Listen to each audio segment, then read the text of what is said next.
Pangit, maliit, pagandahin, palakihin. Basta may pera, kaya. Ang tanong, ligtas ba ang cosmetic surgery? Gutom, pikit mata, may solusyon dyan ang mga naghihikawas nating kababayan. Ang kapalit, puri. Mga batang kasambahay, trabaho ang hanap pero sa presinto ang bagsak. Paano ba maiwasan ang maabuso ng amo? Personal naming inalam, Sinaliksik ang bawat anggulo. bawat detalye kinumpleto. Ang lahat ng yan nakatala Sa Reporter's Notebook.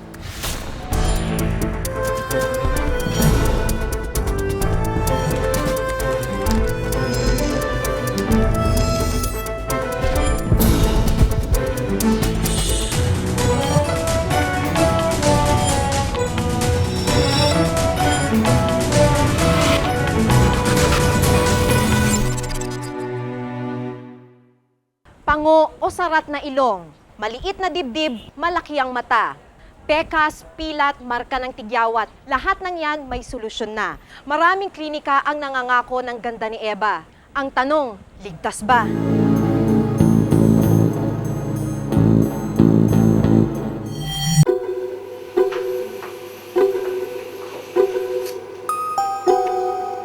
Ganito ang isang aktwal na liposuction procedure. Hindi biro yung mga ganitong klase ng operasyon. Kaya dapat lang daw na may regulasyon para naman makita kung yung gagawa ng doktor may kakayahan at may tamang pasilidad ba para makaiwas sa disgrasya.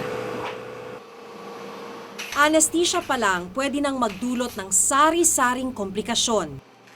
Dapat may laboratory exam or clearance before the procedure para sigurado yung pasyente na fit siya for the surgery. Kung di kasi ito gagawin, maaaring magkaroon ng allergic reaction o di kaya'y makomatose pa ang pasyente. Ito naman ang isang breast reduction operation. Masela ng proseso kaya kailangang may medical training ang gagawa nito. Di lang kakayahan ng doktor ang importante, pati pasilidad kung saan ito isasagawa. I prefer to do it here kasi kung magka-problema ako while I'm doing it, I can easily call the other doctors. Pero ang eksenang nakunan namin kakaiba. Sa motel, pwedeng magsagawa ng retoke. Dito daw, yung parang piniyak, yung hiwa. Yun ang ayoko. Ang babaeng ito, 30,000 pesos ang singil para pag-injection ng collagen o proteinang pang-istruktura sa dibdib. Mura lang ang alok niya kumpara sa 100,000 hanggang 150,000 pesos na breast enlargement kung sa doktor ka pupunta. Pero ito lang ang bitbit niyang gamit. Isang bote ng collagen na wala pang tatak at isang bote ng anesthesia. Ang pang-injection na dala niya, tila may bahid pa ng dugo. Kaya mas safe yan. Kung ano yan, nasa ibabaw lang natin, kahit yung sa ilong. Nasa ibabaw lang, wala hindi pinakamin sa ilalim. Ganitong klaseng serbisyo ang ikinamatay ni Cindy. 2 taon na ang nakalilipas. Nagpa-home service breast injection din siya sa isang di-doktor. Ayaw nang magpakilala ng pamilya ni Cindy. Based on the autopsy report, it was nag-react siya dun sa substance na in-inject sa kanya. Nag-collapse ang lungs, eventually, lahat ng system na bumigay na.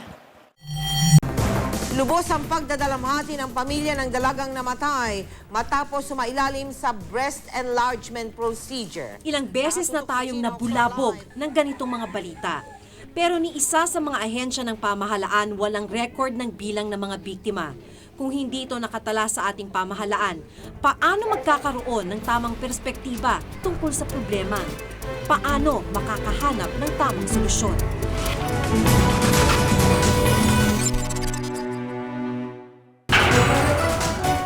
Ligtas kaya at may sapat na regulasyon ng industriya ng pagpapaganda?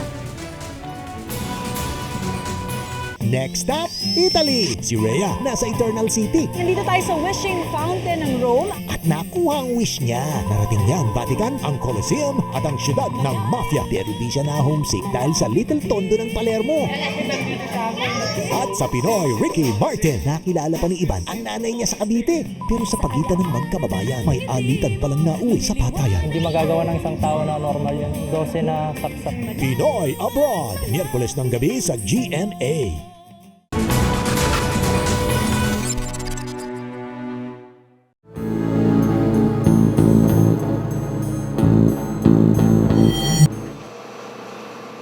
Marami na ang nabiktima ng mali o iligal na proseso nito, pero marami pa rin ang gustong magpaganda gamit ang siyensya. Ligtas kaya at may sapat na regulasyon ng industriya ng pagpapaganda? Mag-iikot-ikot tayo ngayon, maghahanap tayo ng mga parlor na nag-aalok ng mga serbisyong pampaganda, nose lift, liposuction. Surgical facelift. Mula nang mauso ang pagpaparitoke, naglipana na ang mga beauty center. Po namin nagre-range. Sa tansya ng Department of Health, may 250 hanggang 300 na ambulatory surgical clinic. Ito ang tawag sa mga klinikang mayroong operating suites, kung saan nagsasagawa ng operasyon ng mga doktor, maliban sa mga ospital. Di pa kasama dito ang mga beauty parlor na nangangako rin ng mas magandang kutis at katawan. Aakalain mong lahat ito ay na-inspeksyon at lisensyado ng Department of Health. Kung ito po ay ambulatory surgical clinic, sila po ay within our jurisdiction. Yung mga beauty center na wala namang ginagawang ambulatory surgical clinic, hindi po siya within our jurisdiction. Ang mga beauty parlor na nag-aalok ng retoke sa katawan sa pamamagitan ng injection, bahala na raw ang bawat munisipyo.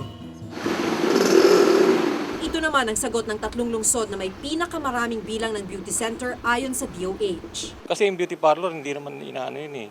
Ni-inspection eh. Karamihan lang doon yung pag may reklamo lang. Frankly speaking, yan hindi namin na-monitor eh. Kasi pag nag-apply nga rito, hindi na namin natatanong ang mga personnel nila. Pero with that issue that you have relayed to us, I think we will do it. As to whether what is being done inside this clinic is proper and correct, medically speaking, it is not within our authority. Doktor doon, siyempre magtataka. Ang tinututukan raw ng DOH ay ang mga ambulatory surgical clinic. Sa ipinakita sa aking listahan, mahigpit ang patakaran para makakuha ng lisensya sa DOH. Sa tinatayang halos 300 klinika sa Metro Manila, 37 lang ang may lisensya. Noong November 2004 lang nagsimulang hinga ng lisensya ang mga klinika batay sa Administrative Order 138. Hindi po kaya parang sabihin na natin napaka-late naman na bago pumasok sa eksena ang DOH. Hindi naman po late dahil gaya nga po ng sabi ko sa inyo, 1994 pa lang ay nire-regulate na namin siya. So, hindi namin kasi sila mapilit dahil voluntary yun yung accreditation. Kaya ngayon na talagang licensure na, obligado talaga sila magparehistro sa amin at magpalisensya. Kaya kung hindi naman sila susunod, ay bibigyan namin sila ng cease and desist order. Pero wala pang naipapasara ni isa ang DOH hanggang ngayon. Meron kaming nakahanda na i-issue pa lang. Pero for this year, wala po akong ma-recall na nabigyan na namin ng cease and desist order. Ang Professional Regulation Commission ang taga-monitor ng iba't ibang propesyon. Pero bahala na raw dapat ang iba-ibang samahan ng espesyalista kung paano nila babantayan ang mga doktor na nagsasagawa ng cosmetic surgery. Pag dumating sa amin na may reklamo, we still monitor. But we do not monitor them one by one kasi we don't have the, what do you call this? We don't have the personnel to do that. But para bang these are the arms of the PRC, yung Specialty Society. Pag meron silang nakita, they can sanction their own colleagues through their society. A breast lift for Pero ayon sa Philippine Association of Plastic and Reconstructive Surgeons, dapat magmula sa gobyerno ang regulasyon. Basta MD ka, you can practice anything unless there is an agency in the government that will regulate the specialties. Wala tayong ganun eh. This is the silicone gel. Tulad ng lahat ng operasyon, peligroso ang cosmetic surgery. We are not working with a piece of cloth or paper. These are live patients. Being a specialist, being certified, being fully trained is not a guarantee that you will not meet problems. Masaklap ang sinapit ni Manuel Maliksi na comatose ang kanyang asawa noong Agosto 2002 habang nagpapaliposuction at namatay matapos ang 15 buwan. Dito kami kinasal. Ito. Hindi raw niya akalain na ang masaya nilang pagsasama ay magwawakas sa isang trahedya. Kahit ngayon, almost everyday, naisip ko pa rin siya eh. Ang hirap no, imagine mo, bago lang yung mag-asawa tapos mawawala siya. Isang panukalang batas ang inihain ni Representative Prospero Nograles para ayusin ang industriya ng cosmetic surgery. Ayon sa House Bill 266, kung hindi doktor at nag-aral ng plastic surgery, di maaaring magsagawa ng operasyon. Dito sa mga liposuction, tummy tuck, itong mga invasive procedures, it should be done by someone specially trained in that field. Kasalukuyang pinag-aaralan sa committee level ang panukala.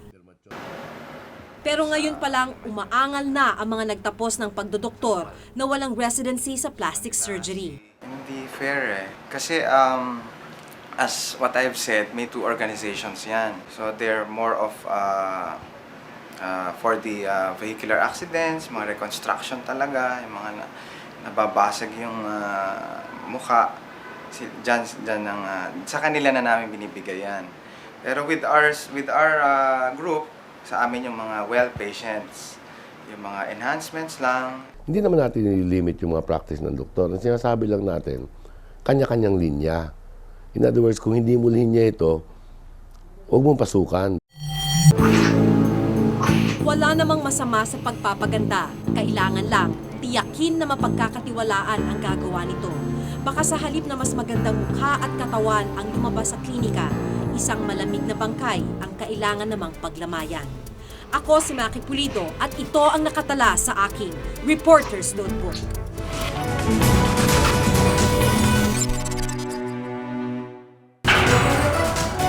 Batang kasambahay inabuso ng amo sa pagpapatuloy ng Reporter's Notebook.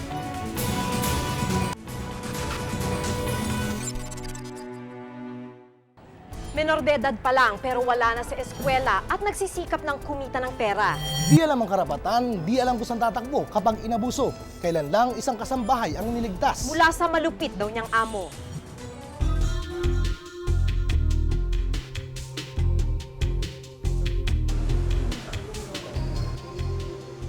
Ito ang nadatnan namin sa opisina ng Medico Legal ng PNP nung Sabado.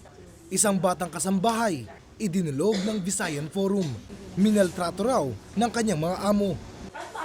Mababa sa mukha ni Ana, hindi niya tunay na pangalan, ang matinding takot. Sa mura niyang edad na 14, namasukan na siya bilang katulong. Sa shelter kung saan siya dinala, ikinwento niya sa amin ang mga pangyayari. Isip ko po magtrabaho para makaahon kami sa hirap. Para makapag-ipon ako ng pera, makapag-aral ako. Hindi niya akalaing bugbog mula mismo sa alagang 8 taong gulang at matinding pagod ang makakarap niya sa trabaho. Pinapalinis po ako sa bahay nila na gamit yung kaya nasunog po yung balat ng kamay ko. Kinumpirma ng medical legal report ang lahat ng pagmamaltratong dinanas niya. Sugat at pilat ang kanilang nakita sa kanyang braso. Kung tutuusin ay swerte pa si Ana. Si Arlene, hindi niya tunay na pangalan, ay hindi lang bugbog ang inabot sa kamay ng pinamasukan. 16 na taon gulang pa lang siya, matindi na ang kanyang pinagdaanan. Kung lasing sila, pinagtritripan nila ako, inuubaran nila ako. Tapos, pag naubaran nila ako, binivideo rin ako, pero sa cellphone po. Hindi rin daw naman niya magawang magsumbong. Hindi na lang po ako umiimik kasi kung magsusumbong po ako, magagalit sila sa akin. Tapos babalik na rin ako. Anak nila yon, kontra katulong lang ako. Hindi naman daw siya ginalaw ng mga ito, kaya sinasarili na lamang niya ang matinding hinanakit at galit. Tiniis daw niya ang pang-aabuso sa kanya dahil ayaw na niya magtrabaho pa ang kanyang ina bilang magsasaka na nasa Ilocos. Isinama namin si Dr. Nada Ahmad Abutazil, isang child psychologist ng kapanayamin namin ang mga bata. Bagamat magkaiba ang kaso, pareho lang daw tindi ng epekto ng karanasan ng mga bata sa kanilang pagkatao. Malaking pinsala in terms of emotional o yung mental, no? Kasi ang nangyayari, nagiging fearful sila or nagiging anxious, nenenervyos o may pagkakataon na didepress. Yung nagiging depressed na minsan, pag hindi pa natutugunan, may mga ibang bata naman nagiging agresibo. Labag sa karapatan ng mga bata ang magtrabaho, pero napakatagal na itong nakasanayan sa ating bansa, kaya di na gaanong pinapansin. Karaniwan po ito na kasi common dahil nagmumula ito sa problema natin sa kahirapan.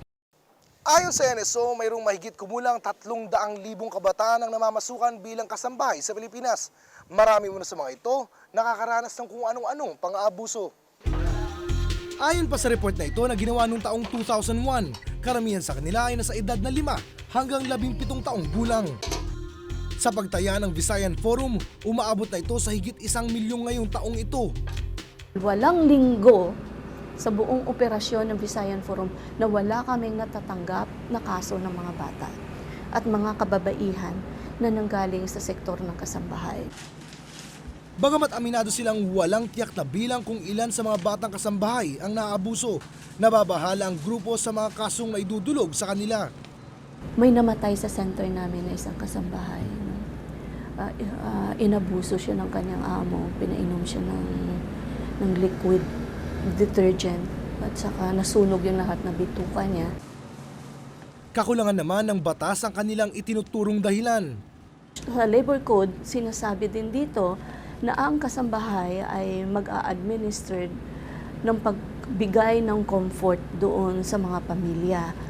At dahil doon ay hindi dinidefine kung ano ba itong comfort na ito, kaya ano ba ang comfort? No? Kasama ba ang comfort doon sa sexual sa comfort, physical comfort? Sa ilalim ng RA 9231, ipinagbabawal ang pag-iempleyo ng mga batang mas mababa sa 15 taon. Ang parusa sa lumalabag dito, 6 na buwan hanggang 10 taong pagkakakulong o 50,000 hanggang 300,000 pesos na multa. Maari lamang mamasukan ng mga batang 15 hanggang 17 kung may formal na pahintulot ng mga magulang. 14 na taong gulang pa lang si Ana, habang si Arlene, bagamat 16 na taong gulang na, ay namasukan naman ng walang kasulatan. Kung ang kasambahay ay magkakaroon ng problema, kaso at mga pag-aabuso na nararanasan, wala siyang matibay na batas na babalikan. Ang batas kasambahay ang itinuturo nilang solusyon sa mga problemang ito. Mayroon tayo isa ngayong panukala, no? Ito yung batas kasambahay na nakasalang sa Kongreso. No? Itong batas na ito, hindi siya perfect, no? Pero nandoon na yung pinaka-basic na mga kailangan para sana malagay sa tama yung ating relasyon sa ating mga kasambahay. Ngunit mismong DOL ay hindi bilib dito. Kahit na daw may pasa ang batas, kulang pa rin ang ahensya sa mga taong magpapatupad nito. Ang problema natin ay ang labor inspectors natin all over the country ay mga 250 plus lang. Hindi pa nga nila makaya na na-inspect ang ating mga establishments. Habang walang malinaw na batas at pagbubulag-bulagan ng lipunan sa kanilang kalagayan, patuloy na mapapawi ang pangarap ng mga tulad ni Ana at Arlene. Ako si Oscar Oida at ito ang nakatala sa aking Reporter's Notebook.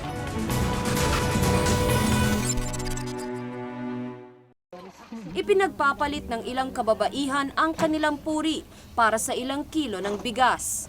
Minsan, kung talagang walang-wala, kahit 1 kilo, gusto ko na. Nagugutom pero walang pera at walang trabaho. Ang resulta, katawan ang ibinebenta. Isang kilong bigas, isang latang sardinas. Puri na ang katapat niyan sa ilang mahihirap nating kababayan.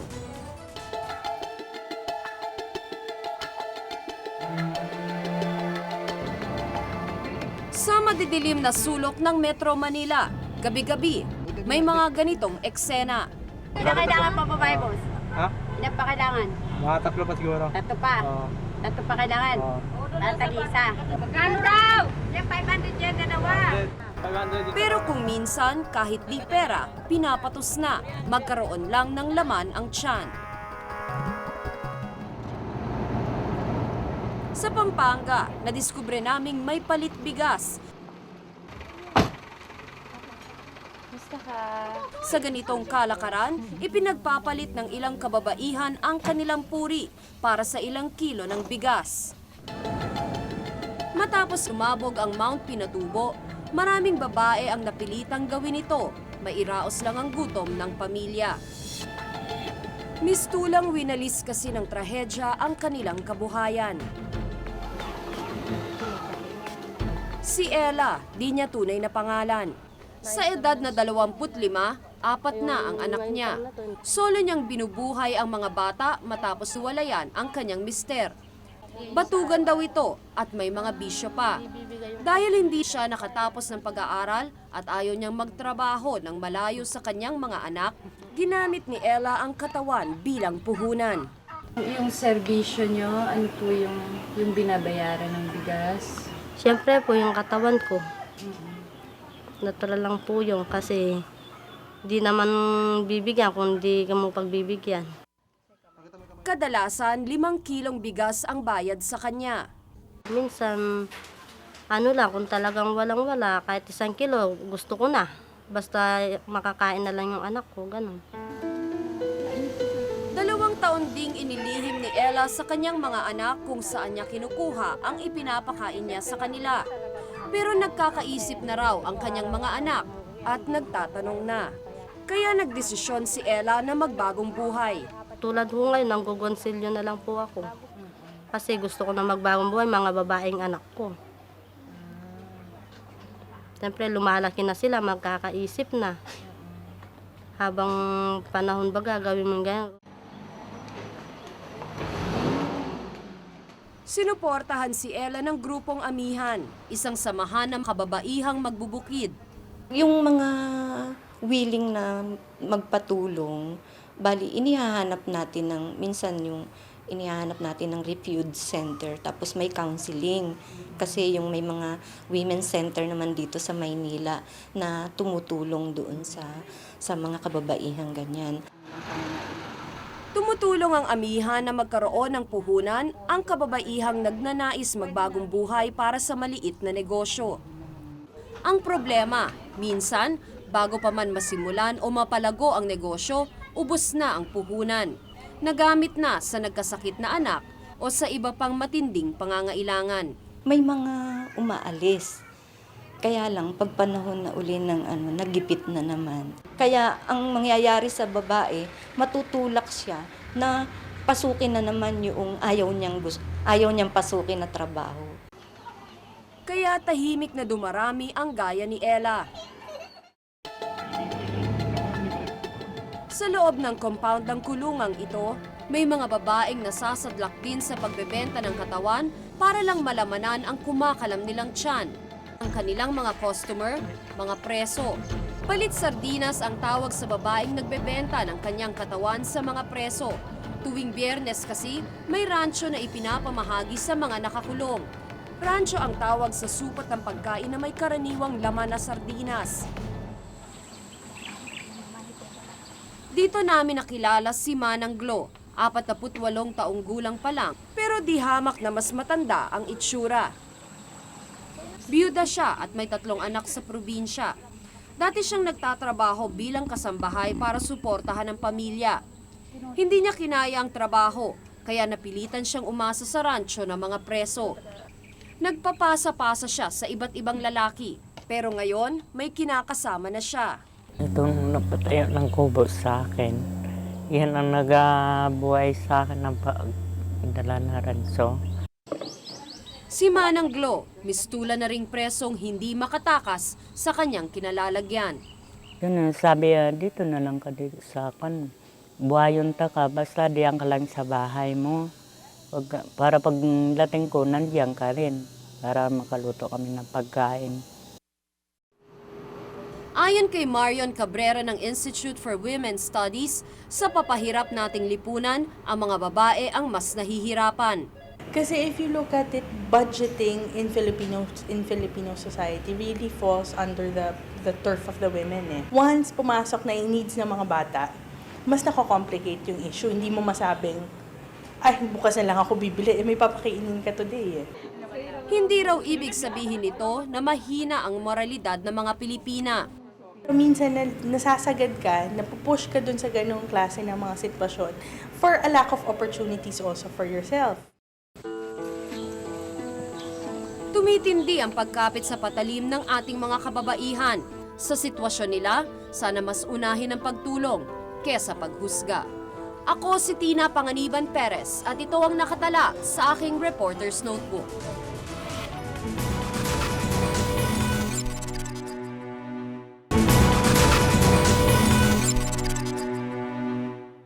Kung may nais kayong ipasiyasat na issue o balita, maaari kayong tumawag sa amin sa numerong 928-4239. Maaari rin kayong mag-email sa reportersnotebook@gmanetwork.com.